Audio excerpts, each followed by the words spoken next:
오늘은 특별히 우리 갈라디아서 이제 말씀 이제 강해지가 6번 이제 나누게 되는데 첫 번째 시간인데요. 우리 하나님 주시는 말씀 받도록 하겠습니다. 갈라디아서 1장 6절에서 10절 말씀까지, 오늘은 갈라디아서 1장을 가지고 말씀을 나누게 되는데요. 우리 6절에서 10절 말씀까지 우리 함께 한 목소리로 읽겠습니다. 그리스도의 은혜로 너희를 부르신 이를 이같이 속히 떠나 다른 복음을 따르는 것을 내가 이상하게 여기노라. 다른 복음은 없나니 다만 어떤 사람들이 너희를 교란하여 그리스도의 복음을 변하게 하려 함이라. 그러나 우리나 혹은 하늘로부터 온 천사라도 우리가 너희에게 전한 복음 외에 다른 복음을 전하면 저주를 받을지어다. 우리가 전에 말하였거니와 내가 지금 다시 말하노니, 만일 누구든지 너희가 받은 것 외에 다른 복음을 전하면 저주를 받을지어다. 이제 내가 사람들에게 좋게 하랴, 하나님께 좋게 하랴, 사람들에게 기쁨을 구하랴. 내가 지금까지 사람들의 기쁨을 구하였다면 그리스도의 종이 아니니라. 아멘. 우리는 앞으로 6번에 걸쳐 내가 그리스도와 함께라는 주제로 갈라디아서 말씀을 함께 나누려고 합니다. 갈라디아서 안에는 주옥 같은 말씀들이 있는데요. 특별히 내가 그리스도와 함께 십자가에 못 박혔나니, 정말 예수 그리스도를 나의 삶의 생명으로 고백하며 인정하며 예수 그리스도의 능력으로 살아가는 사도 바울의 고백이 담겨져 있고요. 또 이제 성령의 열매, 또 우리 가운데 세상의 나의 냄새나는 세상적인 그런 것이 아니라 성령님께서 나에게 주시는 열매가 또한 사도행전에 갈라디아서 이렇게 나와 있습니다. 오늘은 그 첫 번째 시간으로 갈라디아서 1장을 우리가 함께 나누려고 하는데요. 다른 복음은 없나니라는 제목으로 은혜를 나누려고 합니다. 여러분들에게 이렇게 교환을 좀 나눠드렸는데요. 여러분들 또 기억하시고 나중에 갈라디아서를 계속 묵상하는 가운데 우리가 그리스도와 함께 날마다 동행하는 우리 모두가 되었으면 좋겠습니다. 오늘은 갈라디아서 강의 첫 번째 시간이기 때문에 제가 본문 들어가기 앞서 갈라디아서 배경을 여러분들에게 잠깐 설명해 드리도록 하겠습니다. 먼저 갈라디아서의 저자는 사도 바울입니다. 그래서 갈라디아서는 이렇게 시작합니다. 1장 1절입니다. 사람들에게서 난 것도 아니요, 사람으로 말미암은 것도 아니요, 오직 예수 그리스도와 그를 죽은 자 가운데 살리신 하나님 아버지로 말미암아 사도된 바울은, 그래서 여기 이제 사도 바울이라는 이름이 편지에 가장 먼저 등장하게 됩니다. 그리고 사도 바울이 쓴 갈라디아서의 수신자는 갈라디아 지역의 성도들이 됩니다. 우리 갈라디아서 1장 2절은 이렇게 기록됐는데요. 함께 있는 모든 형제와 더불어 갈라디아 여러 교회들에게, 사도 바울은 갈라디아서를 통해 갈라디아의 성도들에게, 그 지역의 성도들에게 편지를 쓰고 있다라고 수신자를 그렇게 밝힙니다. 사도 바울은 1차 선교 여행 시에 갈라디아 남부 지역을 방문하게 됩니다. 그리고 복음을 전하게 됩니다. 이때 방문했던 또 교회가 세워진 지역들이 비시디아 안디옥, 또 이고니온, 루스드라하고 더베라는 지역이고요. 여기를 통틀어 갈라디아 지역이라고 우리는 말합니다. 특별히 이제 사도행전에 4교회가 나타났는데요. 이 4교회를 중심으로 갈라디아 지역에 교회가 세워졌고 또 복음이 전파되게 됩니다. 이제 사도 바울은 1차 선교 여행을 마치고 안디옥 교회로 이제 돌아오게 됩니다. 안디옥 교회가 파송교회였는데요. 이방인의 선교가 시작된 그런 교회입니다. 그리고 이제 이방인의 할례에 관해 이제 전도를 하고 다니니까 이제 이방인이 할례를 받아야 되냐 말아야 되냐라는 문제가 심하게 두각되게 되고, 이제 그 문제로 인해 예루살렘에 내려가 교회 리더들과 회의를, 예루살렘 공회라는 것을 갖게 됩니다. 갈라디아서는 1차 선교 여행 후와 이 예루살렘 공회 사이에 이제 적혀지고 보내진 것으로 학자들은 추정합니다. 그래서 기록 연재는 바울의 1차 선교 여행 후가 되고 기록 장소는 안디옥이 됩니다. 그렇다면 사도 바울이 갈라디아서를 기록한 목적은 무엇이겠습니까? 사도 바울이 갈라디아 지역에서 복음을 전하고 떠난 후에 거짓 선생들이 그 교회에 와서 잘못된 복음을 전하기 시작합니다. 바울이 예수님의 12제자가 아니기 때문에 사도가 아니라고 사도 바울의 사도성을 폄하시킵니다. 그리고 거짓 선생들은 할례를 받아야, 율법의 모든 것을 지켜야 구원을 얻는다는 바른 복음이 아니라 다른 복음을 전하기 시작합니다. 그러자 갈라디아 성도들은 너무 쉽게 바울이 전해준 예수 그리스도의 복음이 아니라 다른 복음, 할례를 받아야, 율법을 지켜야 구원을 받는다는 그 복음을 너무나 쉽게 받아들이게 됩니다. 그래서 사도 바울은 갈라디아 성도들에게 자신의 사도권을 변호하기 위해서, 또 그리고 그들이 받아들인 다른 복음을 경고하며 그것을 떠나게 하기 위해서 이 갈라디아서를 쓰게 되었습니다. 이제 마지막으로 갈라디아서의 구조에 관해 우리 살펴보도록 하겠습니다. 갈라디아서는 총 6장으로 이렇게 구성되어 있습니다. 1장부터 4장까지는 기독교의 교리에 관한 부분이 되고요, 5장과 6절은 기독교의 실천에 관한 내용이 됩니다. 세부적으로 살펴보게 되면 1장과 2장은 복음에 관한 내용으로 다른 복음과 바른 복음에 대해서 우리에게 알려줍니다. 3장과 4장은 복음과 율법의 관계를 우리에게 말해주면서 율법의 역할이 무엇인지, 또 율법에는 어떤 한계가 있는지 이제 3장 4장에서는 말해주고 있습니다. 그리고 마지막 5장 6장에서는 복음과 성화에 관한, 성도가 예수를 닮아가는 삶에 관한 부분으로 성도의 자유, 성령 안에서 복음 안에서 누리는 성도의 자유와 성도의 삶에 관해 우리에게 가르쳐 줍니다. 이 정도 저희가 배경을 가지고 이제 본격적으로 갈라디아서 1장을 살펴보도록 하겠습니다. 이제 갈라디아서를 잘 읽다 보면 서두부터 분위기가 심상치 않습니다. 사도 바울은 편지를 보통 시작할 때 가장 먼저 자신을 소개합니다. 그래서 예를 들면 에베소서는 이렇게 시작합니다. 하나님의 뜻으로 말미암아 그리스도 예수의 사도된 바울은. 또 데살로니가 전서에서는 더 간략하게 자신과 동역자들을 소개합니다. 바울과 실루아노와 디모데는. 근데 사도 바울은 유독 갈라디아서를 쓸 때 이렇게 특별하게 자신을 소개하게 됩니다. 우리 갈라디아서 1장 1절 말씀 함께 읽겠습니다. 사람들에게서 난 것도 아니요, 사람으로 말미암은 것도 아니요, 오직 예수 그리스도와 그를 죽은 자 가운데서 살리신 하나님 아버지로 말미암아 사도된 바울은. 굉장히 장황하게 자신을 소개하는데요, 사람들에게서 난 것도 아니고 사람으로 말미암은 것도 아니다. 사도 바울은 자신이 사도로 세워진 것은 사람에 의한 것이 아니라라고 자신을 소개하며 가장 먼저 이렇게 해명을 합니다. 그리고 자신은 부활하신 예수 그리스도와 하나님 아버지로 인하여 사도가 되었다라고 자신의 사도성을 그렇게 말해줍니다. 그렇다면 사도 바울은 왜 이렇게까지 자신을 장황하게 소개하고 있습니까? 왜냐하면 갈라디아 성도들 가운데 바울의 사도성을 인정하지 않았던 사람들이 생겼기 때문입니다. 이것이 바울이 갈라디아서를 쓴 첫 번째 이유가 됩니다. 갈라디아 성도들은 바울의 사도성을 인정하지 않았습니다. 더 나아가 다른 서신서에서 잘 찾아보기 힘든 내용이 또 편지의 서두에 이렇게 담겨져 있습니다. 1장 4절 말씀 우리 같이 한번 읽겠습니다.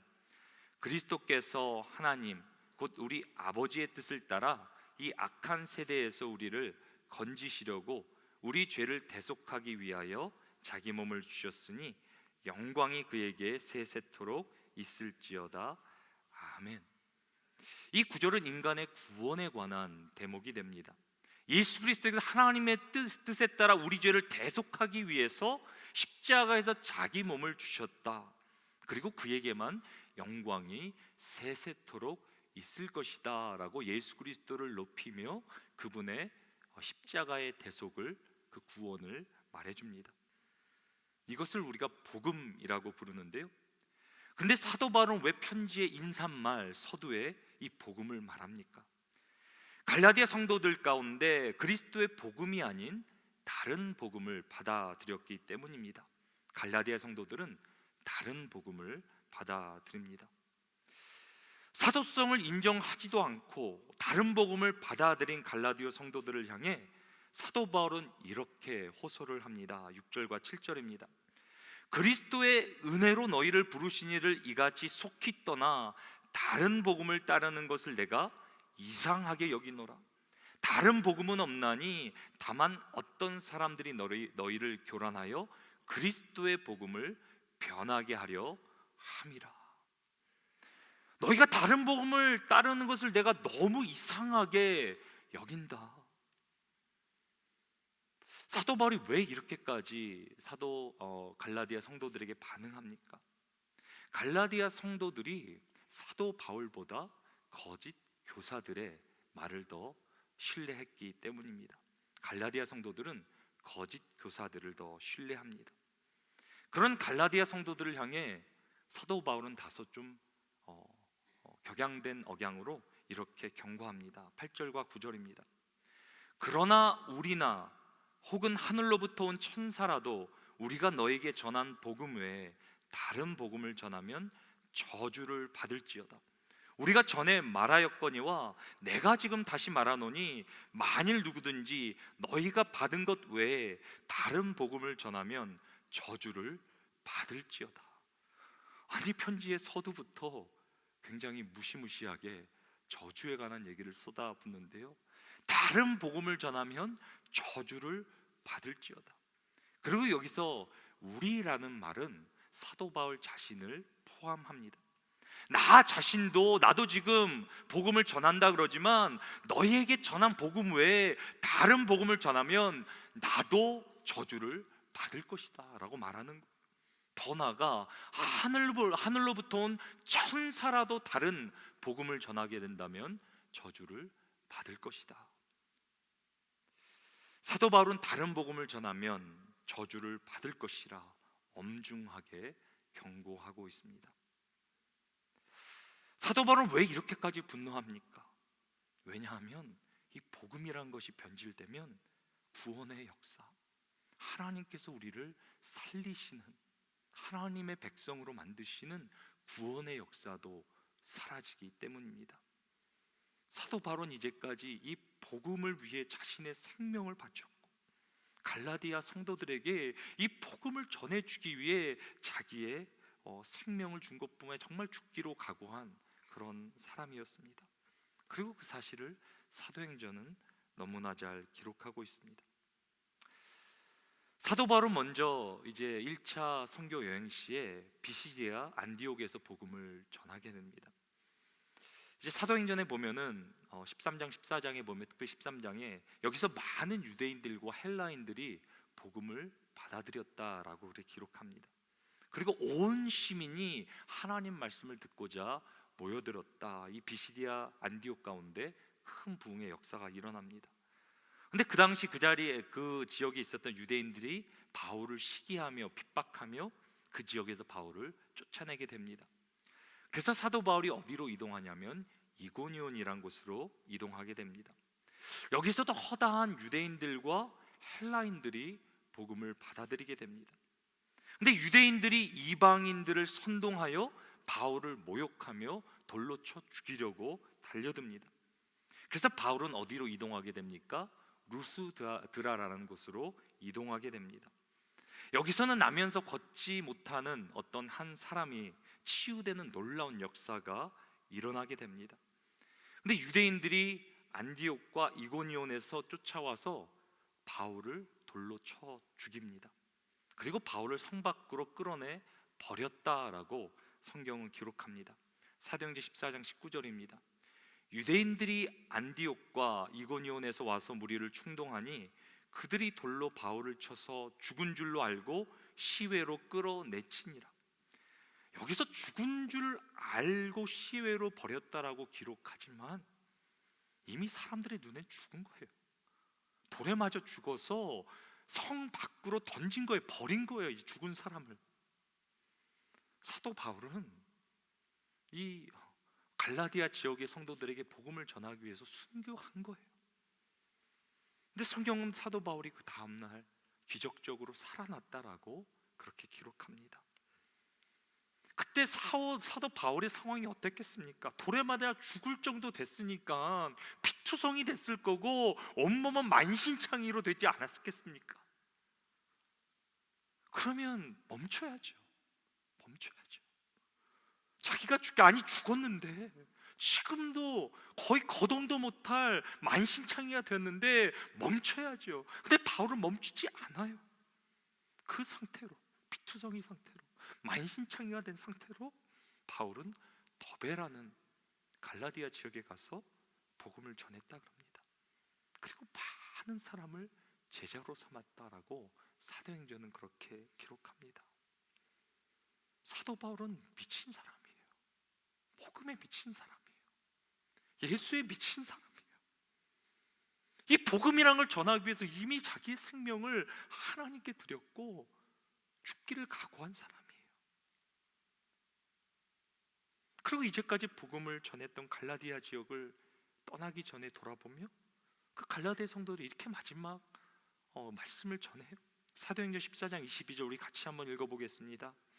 제자들의 마음을 굳게 하여 이 믿음에 머물러 있으라 권하고 또 우리가 하나님 나라에 들어가려면 많은 환난을 겪어야 할 것이다. 피투성이 만신창이가 된 바울, 그러면서 성도들에게 우리가 하나님 나라에 들어가기 위해서 하나님의 백성으로 살기 위해서 세상에 환난을, 핍박을 받아야 된다. 그들에게 눈물로 정말 생명을 걸고 권고했겠죠. 사도 바울은 환난을 두려워하지 않았습니다. 죽음도 두려워하지 않았습니다. 사도 바울에게 가장 중요한 것은 예수 그리스도의 복음이었습니다. 사도 바울은 생명을 걸고 아니 죽기까지 갈라디아 성도들에게 예수 그리스도를 전한 거예요. 그런데 바울이 갈라디아를 떠나자 성도들은 너무나 쉽게 거짓 선생들의 전한 다른 복음, 예수 그리스도가 아닌 다른 복음을 받아들인 거예요. 근데 거짓 선생들이 누굽니까? 율법을 지켜야 할례를 받아야 구원을 얻게 된다라고 주장한 율법주의자들입니다.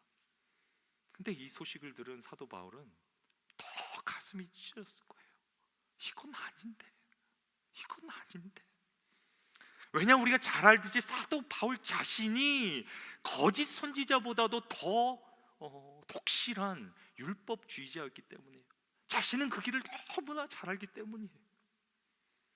사도 바울은 자신의 옛 모습을 그래서 편지에 이렇게 표현합니다. 갈라디아서 1장 13절과 14절입니다. 내가 이전에 유대교에 있을 때에 행한 일을 너희가 들었거니와 하나님의 교회를 심히 박해하여 멸하고 내가 내 동족 중 여러 영갑자보다 유대교를 지나치게 믿어 내 조상의 전통에 대하여 더욱 열심히 있었다. 사도 바울이 누구였습니까? 유대교의 열심으로는 누구에게 뒤지지 않는 사람 아니었습니까? 정말 히브리인 중에 히브리인이라고, 바리새인이라고, 그리고 유대교의 열심으로 교회를 핍박까지 했던 사람 아닙니까? 자신의 또래 중에서 어떤 사람보다 더 열심으로 지나치게 율법을 믿었던 사람이라고 자신을 말하고요, 조상의 전통에도 열심히 있어 율법의 의로는 흠이 없었던, 어떤 사람도 흠을 잡을 수 없었던 그런 사람이라고 고백합니다. 사도 바울은 거짓 선생들이 말하는 대로 율법을 지킴으로 구원에 이르는 줄 착각하며 평생을 살았습니다. 그런데 하나님의 은혜가 사도 바울에게 임하게 됩니다. 갈라디아서 1장 15절과 16절 말씀 우리 같이 한번 읽겠습니다.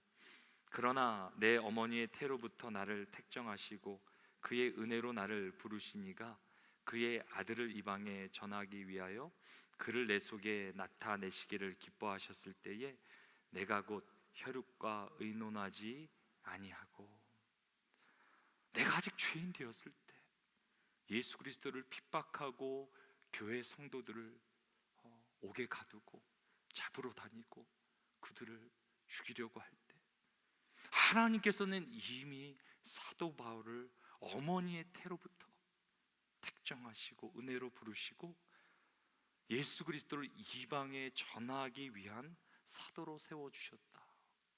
사도 바울은 자기 자신을 어떤 사람인지, 어떤 은혜로 내가 부름을 받았는지, 이제는 내가 하나님의 은혜로 어떻게 이방인의 사도가 되었는지 그렇게 말해주고 있습니다. 사도 바울은 이방인의 사도가 된 것이 어떤 인간의 방법, 나의 행위가 아니라 오직 하나님의 은혜, 하나님께서 사도 바울에게 은혜를 베풀어 주셔서 친히 이제는 유대인을 넘어 이방인의 복음을 전하기 위한 사도로 불러주셨다라고 사도 바울은 그렇게 고백합니다. 하나님은 사도 바울을 친히 이방인의 사도로 부르셨습니다. 그 사실을 알기에, 내가 나된 것이 하나님의 오직 은혜임을 알기에 자기 자신을 자랑할 수도 없고 다른 사람을 드러낼 수도 없고 평생에 나의 전부를 다해 오직 예수 그리스도만을 전하기로 작정한, 그것이 사도 바울의 자신의 고백인 것입니다. 사랑하는 성도 여러분, 사도 바울을 부르신 하나님께서 또 우리를 택하시고 은혜를 베풀어 주셔서 우리를 하나님 자녀로 삼아 주심을 믿으시기 바랍니다. 그렇기 때문에 우리가 여기 있잖아요. 근데 사도 바울이 우리에게 말하고 있는 거예요. 혹시 그 복음, 예수 그리스도의 복음이 아닌 우리가 다른 복음을 우리가 신뢰하고 있는 것은 아닌가?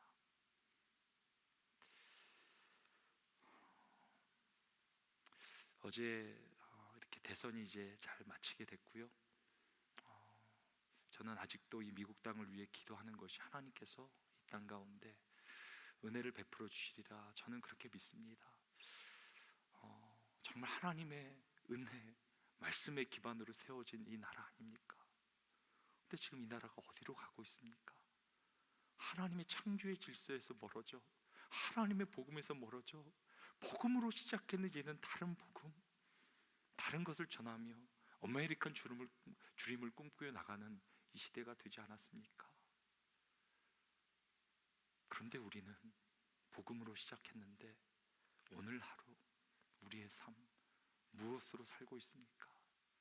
정말 예수 그리스도만 나의 전부라, 그분에게 나의 생명을, 나의 전부를 드리며 살고 있습니까? 아니면 우리도 세상과 똑같이 세상의 것을 추구하며 세상을 얻기 위해 그저 노력하며 나의 행위로 세상을 살아가고 있습니까? 사도 바울은 지금 갈라디아 성도들에게만 다른 복음에 대해서 말하는 것이 아니라 우리에게도, 이 시대에도, 이 미국 땅에도, 한국 땅에 말하고 있는 거예요. 다른 복음을 전하면 저주가 임할 것이다, 저주가 임할 것이다. 저는 충현선교교회 하나님께서 보호하시고 여기까지 인도하셨는데, 저는 충현선교교회 가운데, 우리의 강단 가운데, 우리 구역장님 가운데, 정말 우리의 말씀 사역자들 가운데 정말 예수 그리스도의 복음만 증거되게 되기를 주님의 이름으로 축원합니다. 다른 것이 증거되면 안 되는 거예요. 망하는 거예요. 사도 바울은 생명을 걸고 복음을 전했는데, 우리 선교사님들은 생명을 걸고 우리에게 복음을 전해 주었는데, 우리가 이제 은혜에서 벗어난다면 사도 바울에게 똑같이 말할 거예요. 너희가 다른 복음을 받아들였노라.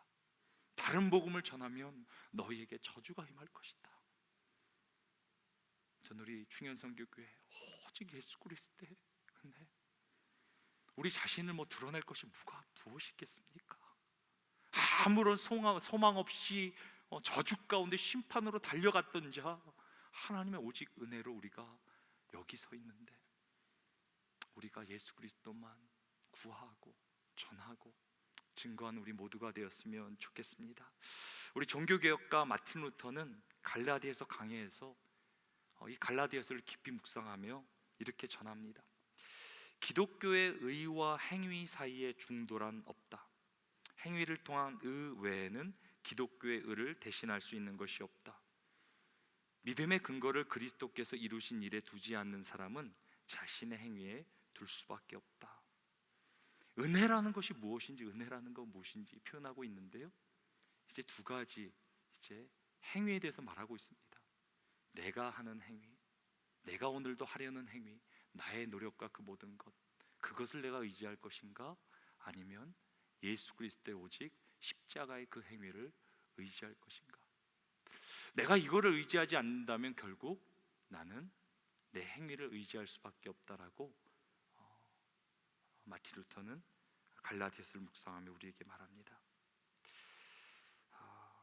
우리의 것을 내려놓고 우리의 행위를 의지하는 것이 아니라 오직 예수 그리스도를 묵상하며 그분이 하셨던 일, 그분이 우리에게 이루신 일, 그것을 붙들고 나가는 것이 복음이라, 은혜라라고 마틴 루터는, 또 사도 바울은 우리에게 말합니다. 우리가 계속해서 이제 6번에 걸쳐 계속해서 우리 갈라디아서를 묵상하게 될 텐데요, 이 말씀을 묵상하는 가운데 하나님께서 정말 이 은혜라는 것을 깊이 깨닫게 하시고, 특별히 복음 안에 정말 우리가 다른 복음이 아니라 예수 그리스도의 복음을 깊이 깨닫고 붙들고 살아가는 가운데 정말 복음으로 우리의 삶이 살아나고, 또 우리를 통해 가정이 살아나고, 또 우리가 사는 이 지역이 또 하나님의 복음으로 다시 회복되며 부흥되게 되기를 주님의 이름으로 축원합니다.